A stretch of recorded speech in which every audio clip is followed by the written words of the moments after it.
کے لیے کوئی عبادت کرتا ہے، کوئی قربانی دیتا ہے، اللہ کا نام قرآن میں ہے شکور، قدردان۔ شکور کسے کہتے ہیں؟ قدردان۔ آپ تھوڑا کرو، وہ اس کی قدر بہت زیادہ کرے۔ کچھ لوگ ناقدرے ہوتے ہیں نا، آپ کچھ بھی کر لیں ان کے لیے، کہتے ہیں نا ناقدرہ ہے، میری بات کو ویلیو ہی نہیں دیتا، میرے احسان کو ویلیو ہی نہیں دیتا۔ اس لیے علماء کہتے ہیں کہ افطار کے وقت دعا کرنی چاہیے، کیوں؟ آپ نے سارا دن اللہ کے لیے ایک قربانی دی ہے۔ یہ بڑی بات ہے، آپ کی نظر میں شاید اس کی ویلیو نہ ہو، اللہ کی نظر میں اس کی بڑی ویلیو ہے کہ میرا بندہ نے مجھے دیکھا نہیں ہے اور اس نے سارا دن میرے لیے کھانا پینا چھوڑ دیا۔ تو کیا بات چل رہی تھی یار؟ دعا کی تو چل رہی تھی، یہ یہاں ہاں افطار کی بات کر رہا تھا میں۔ تو ہم اس کو شاید ہلکا سمجھتے ہوں، لیکن اللہ کی نظر میں یہ ہلکا عمل نہیں ہے۔ اللہ کہتے ہیں مجھ پر ایمان رکھتے ہیں، مجھے مانتے ہیں۔ اگر اللہ کو نہ مانتے ہوتے تو کوئی کسی کے کہنے پر کھانا پینا، آج کل تو لوگ ڈاکٹروں کے کہنے پہ نہیں چھوڑ رہے۔ ڈاکٹر کہتا ہے کہ آپ کو نقصان دے گا کھانا پینا، آپ ڈائٹنگ کرو، مت کھاؤ، پھر بھی کھا رہے ہیں لوگ کہ مر جائیں لیکن کھانا نہ چھوڑیں۔ تو یہ کتنی بڑی اللہ کی رحمت ہے، اللہ تعالیٰ پورے رمضان میں ہم سے کھانا پینا چھڑوا دیتے ہیں، توفیق دے دیتے ہیں۔ تو میرے اور آپ کے دل میں شاید قدر نہ ہو، لیکن اللہ تو قدردان ہے، وہ اس عمل کی بہت زیادہ قدر کرتا ہے۔ اس لیے کہتے ہیں کہ افطار کے وقت دعائیں قبول ہوتی ہیں، تضرع کا وقت ہے، عاجزی کا وقت ہے۔ تو دعائیں خوب کثرت سے کیا کریں، دعاؤں میں عاجزی، گڑ گڑانا، لجاجت کرنا۔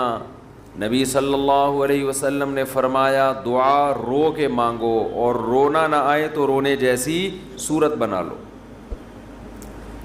صورت بنا لو رونے جیسی۔ ہمارے نبی نے ہمیں، کیونکہ اللہ کے سفیر ہیں نا، اللہ کا پیغام لے کر آئے، تو ہر چیز میں ہمیں گائیڈ کر دیا ہے۔ غیر مسلم کے پاس نہ مانگنے کا طریقہ ہے، کس سے مانگنا ہے یہ بھی نہیں پتہ، کیا مانگنا ہے یہ بھی نہیں پتہ، کبھی ادھر جا کے مانگ رہا ہے، کبھی ادھر جا کے مانگ رہا ہے، یہ بھی نہیں پتہ مانگنا کس سے، کیسے مانگنا ہے، کوئی یوں مانگ رہا ہے، کوئی کسی اور اسٹائل سے مانگ رہا ہے، یہ بھی نہیں پتہ،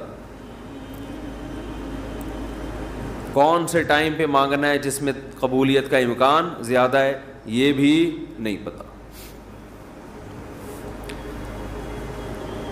تو اللہ کے حبیب صلی اللہ علیہ وسلم نے ہمیں یہ بھی بتایا مانگنا کیا ہے، یہ بھی بتایا کس ٹائم پہ مانگنے کی فضیلت زیادہ ہے، اور یہ بھی بتایا مانگنا کیسے ہے، دل کی کیفیت کیا ہونی چاہیے، ظاہر کی کیفیت کیا ہونی چاہیے۔ تو سب سے زیادہ دیکھو، اللہ سے محبت ایک دفعہ دل میں تھوڑی سی چنگاری پیدا ہو گئی نا، تھوڑا سا تعلق اللہ سے کنیکشن بحال ہو گیا، اس کا دنیا میں سب سے پہلا فائدہ ملتا ہے سکون۔ اس کا جو دنیا میں سب سے فوراً کیش فائدہ ملتا ہے نا، کیش، وہ کیا ملتا ہے؟ سکون۔ آدمی اپنے آپ کو محفوظ سمجھنا شروع کر دیتا ہے کہ یار میں نے اپنے آپ کو کس کے حوالے کر دیا؟ اللہ کے۔ سب سے پہلا فائدہ یہ کہ بالکل ایسے جیسے ڈاکوؤں کا خطرہ ہو چاروں طرف سے، اور آپ نے دیکھا جی پولیس کی 3-4 موبائلیں ہمارے گھر کے قریب آ کے کھڑی ہو گئیں، آدمی لوگ سکون میں آ جاتے ہیں، یار کم از کم یہاں پر موبائل اسنیچنگ نہیں ہوگی، سکون سے سو جاؤ۔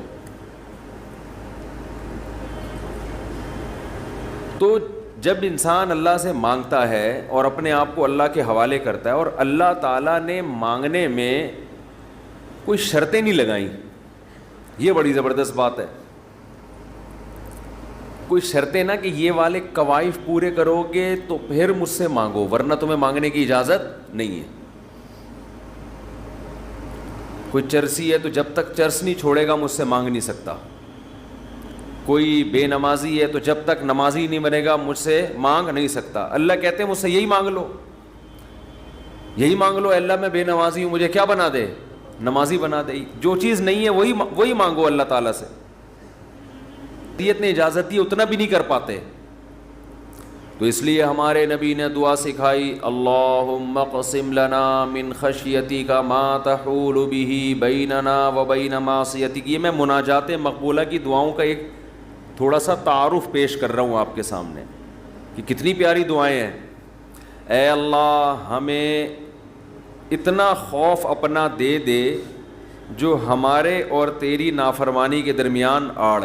کیونکہ خوف کا مقصد ڈرنا برائے ڈرنا نہیں ہے, خوف کا مقصد ہے جہنم سے بچنا, اور وہ جب بچیں گے جب گناہ سے بچیں گے. تو کم سے کم اتنا خوف تو ہو کہ جب گناہ کی طرف دل مائل ہو تو تیرا خوف رکاوٹ بن جائے, گناہ سے روک لے ہم کو.